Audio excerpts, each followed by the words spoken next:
First guest this evening who blindsided us all just over a month ago when he stood on the steps of government buildings and resigned as Taoiseach. He is here tonight to reflect on his time leading the country and to look forward to life after high office. Would you please welcome Leo Varadkar.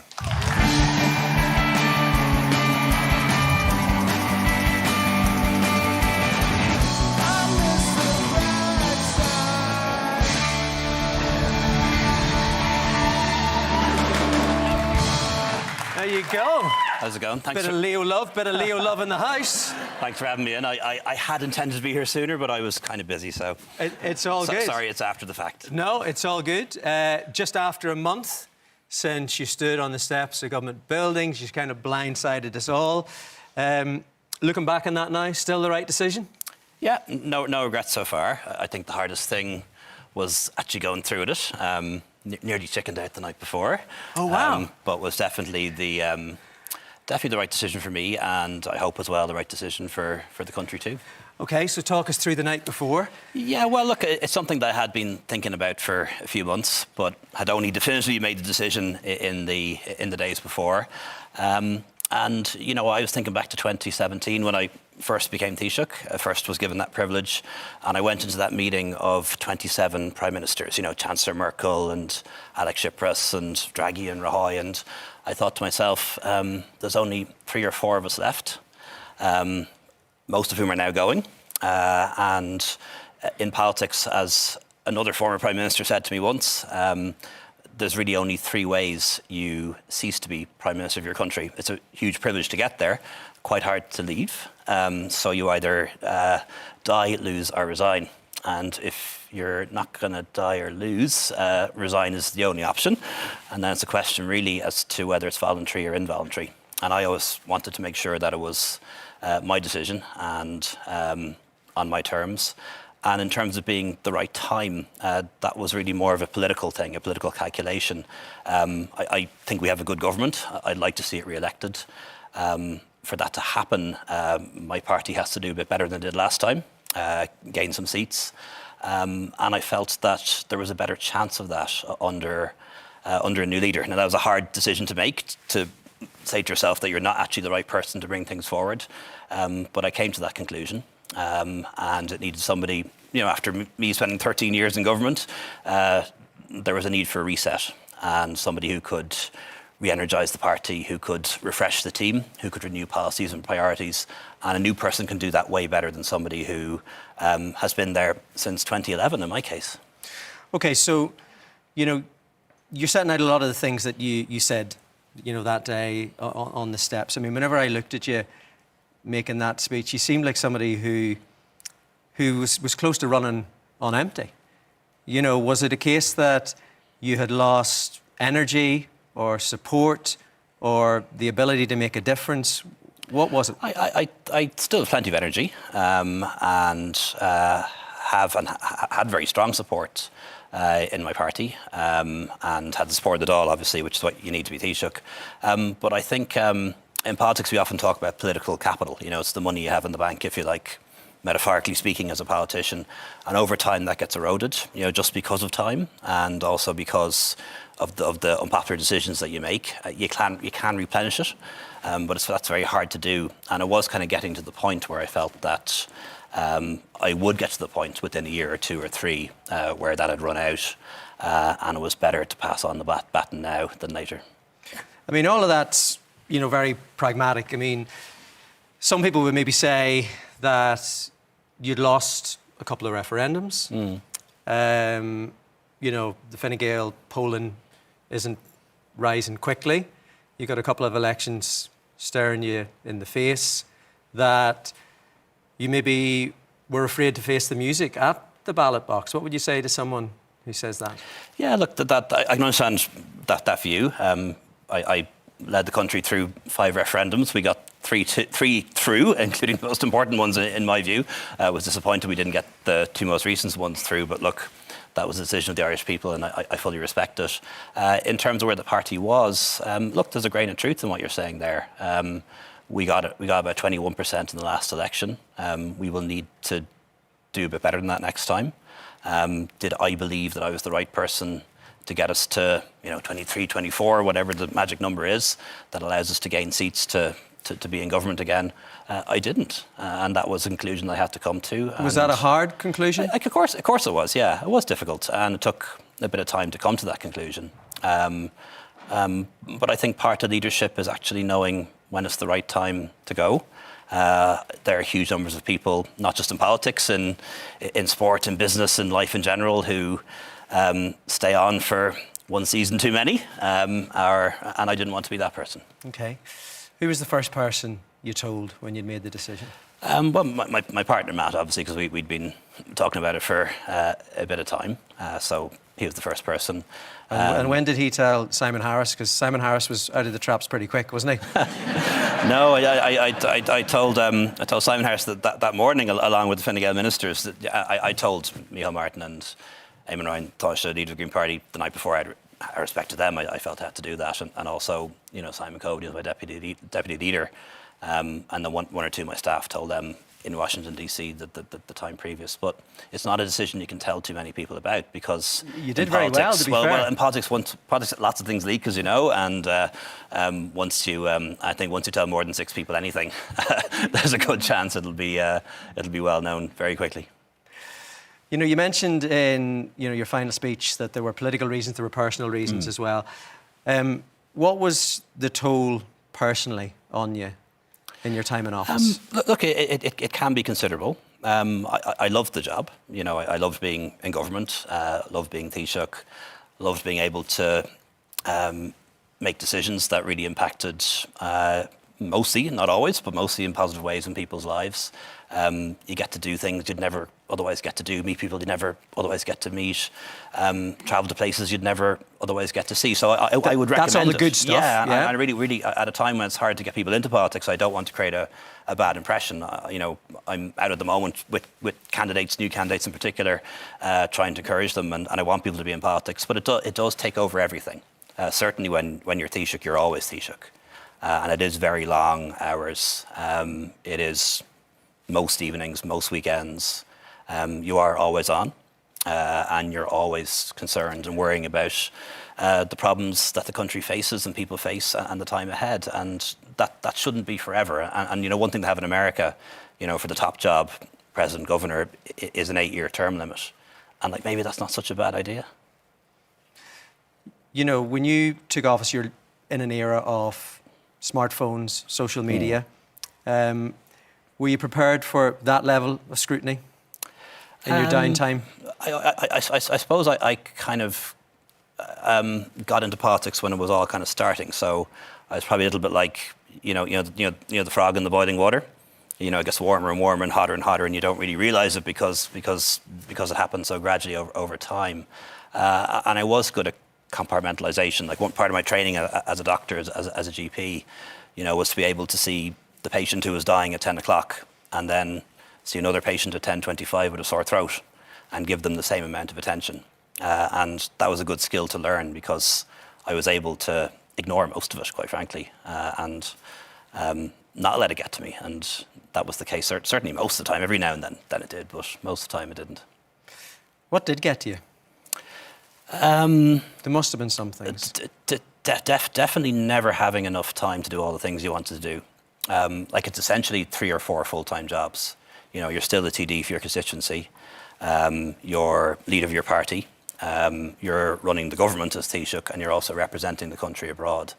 And there were a lot of times where I just never felt I was giving things the level of attention that they deserved. And one thing I'm loving now, still a TD for Dublin West, is having time now to contribute to debates, having time now to be in my constituency a bit more, having time to get out with candidates. Particularly people you've encouraged to run for election. The least you can do is give them a few hours on the doors, and I've been doing a lot of that, and it's been nice to get back to that.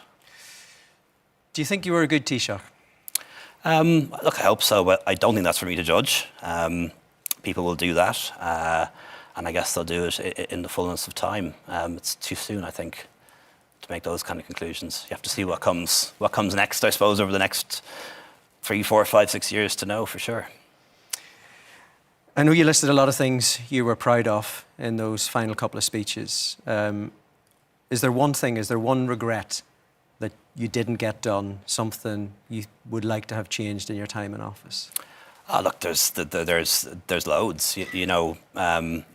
One thing I said to the new Taoiseach Simon Harris was to expect the unexpected. I was involved in negotiating, 3 programmes for government, for 3 different governments, and never in any of, that's your plan for the 5 years ahead, and never in any of those documents did the words Brexit, Ukraine, pandemic or inflation appear, because you can't really know what's coming, and you have to be prepared for the unexpected, and that does then drive you, of course, in terms of all the things that you had planned to do. I think for me, if I have a regret, it's that on occasions we were a little bit too cautious and maybe should have been a bit braver. And one thing that happened in Ireland is after the crash back in 2011, remember the Troika, the IMF, austerity, all that, the economy bounced back way quicker than we thought. In part because we were able to negotiate a good deal around Brexit, or an okay deal at least around Brexit. That didn't affect our economy as much as we thought it would. And we held back on some spending decisions, and we held back on some investment decisions. So, a lot of the new houses you see being built now, or some of the new transport improvements that are about to come online, they could have happened 5 years ago or 4 years ago had we known what we knew now. And the progress that perhaps we're now seeing could have been much further along, and then you would see a better situation with housing and a better situation with health. But that's hindsight, and that's hindsight's 2020. I mean, you're talking about, those big issues. There's a lot of people who are watching tonight. Homelessness at an all-time high, child poverty, 1 in 7 kids in Ireland living in poverty. Generation can't afford to buy houses. Because they can't afford to buy houses, the houses they're trying to rent, they can't afford. All of that happened on your watch as well. How do you square that? Well, look, there are a lot of different issues there, and one of the things I did prioritise was child poverty. And while any child experiencing poverty is too many, it is actually coming down, and it's come down considerably. And that's not just down to the fact that there's a job for everyone who wants one. It's down to things that we're doing, like the free school books and more affordable childcare and the free school meals, and there's a lot more to come in that space. Also helping lone parents in particular to get back into education and earn more. But if someone's watching tonight, over the course of your time in office, there's a lot of people that feel that their lives haven't got better. What would you say to those people? Well, I certainly say sorry that we haven't been able to do more for you in the past 13 years that I've had the privilege to be in government. What I would say, though, is that for a lot of people, things are much better than they were 11 years ago when we got into government. We'd very high unemployment at that point in time. There were way more people leaving the country than coming home because there weren't job opportunities for people. People didn't live as long because we didn't have the kind of healthcare that we have now, which, despite its many problems, we're seeing some real improvements in outcomes. So, the truth is, we're never going to wake up in a country that has no problems and has no challenges. And whoever's going to be in government is going to have to grapple with the challenges that are there when they arrive, the ones that arrive that you didn't expect, and then the new ones that arise too. So there will always be more work to be done. You're talking there about, new challenges. Lots of people seeing the scenes in Newtown Mount Kennedy last night. Obviously, there've been arrests, people charged. Some people on the protester side said the guards were heavy-handed. How did you feel the guards dealt with that last night? Well, look, I support the guards, and I support the work that they do. And I think we should all do that as a society. And they're not heavy-handed when it comes to protests. They only intervene in a graduated way when it's necessary. But I am worried about the extent to which migration and anti-migrant feelings are going to become part of our politics. They're centre stage in the politics in most Western countries. It was always going to be the case in Ireland. Why was it always going to be the case? It's just it's the nature of politics. What happens. It was very much what drove the election of Donald Trump as president. Remember, he was going to build a wall, and all that didn't work out. If you look across the water in Britain, when anti-migrant sentiment rose, Brexit was a big part of that. They were going to take control of their borders again. The official policy is to create a hostile environment for migrants. They even have this strange Rwanda scheme, which has cost 500 million euros, and they still haven't sent a single plane yet. And it becomes a mainstream thing in politics. And but it sometimes becomes a mainstream thing in politics because the far right tend to operate when people are scared and when people feel that their lives aren't working. And, you know, if you're in government at that time, some of the social squeeze that people are under, that the far right are exploiting, governments are responsible for that. Well, look, I would agree with you in part. This is an issue that some people in politics are exploiting for their own gain, and other people are exploiting for other reasons. Who's doing that, do you think? Well, you mentioned it. You know, people not just on. I wouldn't call them the far right. I'd say the populist right, which is a slightly different thing. And don't get me wrong, migration's a serious issue. It's an important topic. We need to have a debate about it. We need to have a discussion about what our policy should be. We should decide as a country who we want to welcome to our country, who we don't. That's any sovereign country's right. But it needs to be done in a way that is respectful, that doesn't leave space for anger, and certainly doesn't leave space for hatred or violence. And that's something I hope as a country we can try to avoid as best we can, because it's one of those debates, and there's other debates as well, that brings out the best and worst in people. You know, people who've taken refugees into their homes, people who've welcomed people into their communities, people who are grateful for the fact that we have so many international workers building those homes, running our health service. And then there are other people who it seems to bring out a hatred of the other, people who don't look like them, don't behave like them. And that brings out a real hatred that's destroyed other countries and destroyed the politics of other countries. And I really hope that doesn't happen here. As the son of a migrant, how does that make you feel here, that this is happening in Ireland? I never thought I'd see the day that this would happen here. Well, it makes me more aware of it, because, you know, when I was a kid growing up in Blanchetown, I was the only guy who was, you know, slightly darker and had a funny name. And thankfully, because my dad was the local doctor, which I think was part of it, that was never really an issue, because we were very much part of our community, and people knew the family and all the rest of it. But I always knew I was different. You know, from day one, I knew that. And what I'm seeing now in Ireland, which I don't like to see, like, just to give you one example, I have a friend who's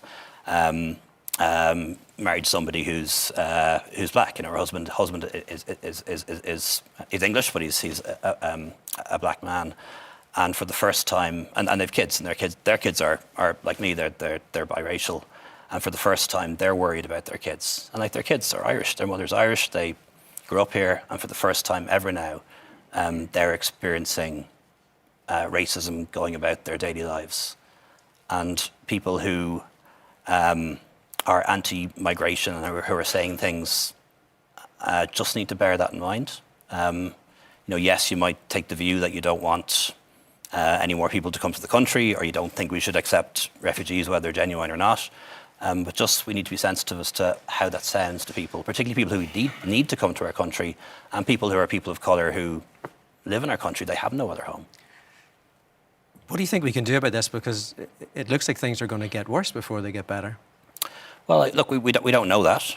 I do think we have a job to do to explain to people how the rules work and how they're enforced and how they don't. You know, you didn't do a good enough job. I did my best. I was actually shocked by the number of, you know, TDs, you know, people who are well paid and elected to read stuff, you know, and understand the law, who don't actually understand the system, you know, what the rights of a UK citizen are, an EU citizen, how the asylum process works, how work permits work. So I think there's a job of information education to do. But I think as well we need to stand up to anyone who promotes hatred, who promotes violence, who promotes anger, whatever your political views are. There's no justification for that in a democratic country, I don't think. Yep.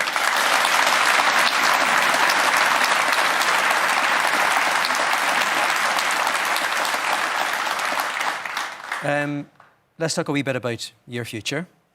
Will you be standing at the next election? I have to make that decision, and I will in the next, I suppose, 8 to 10 weeks. Now, are you doing what you did the last time? Have you made the decision and you're not just telling us? No.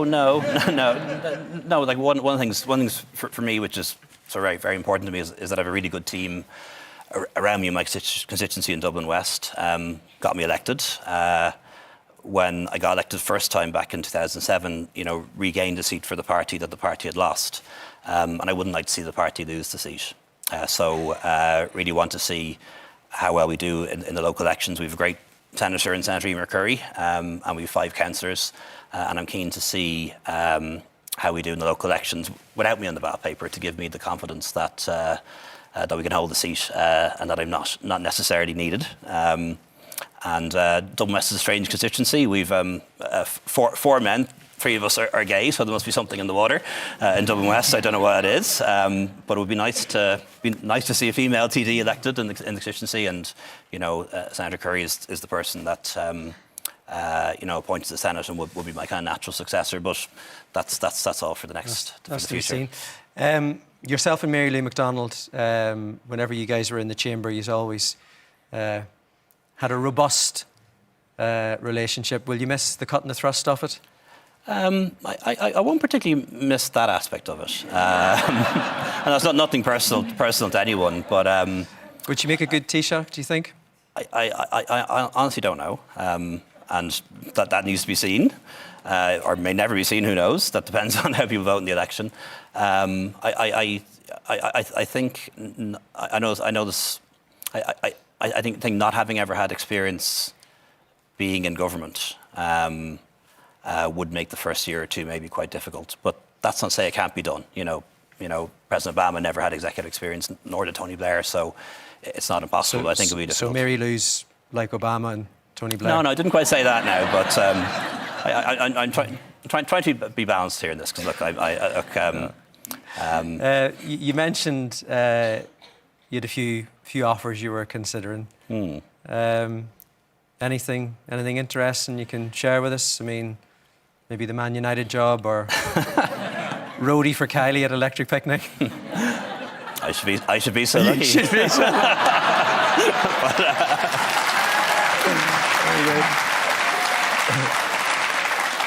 But no, like a couple of interesting offers, but still the TD for Dublin West. Very busy with the local and Europeans, with the elections coming up. So I'll have a chance over the summer to think about them. Like one is the offer to write a book about my reflections and my perspective on the last couple of years or the last 10 years. So that would definitely be interesting to do that. And then 1 or 2 other asked to do a few meetings overseas where I'll be speaking to people. So going to do 1 or 2 of them, see how it goes. Well, look, thank you so much for taking the time to come in and to chat to us tonight. Give it up one more time for Leo Varadkar. Thank you very much. Thank you very much. Thank you. 9.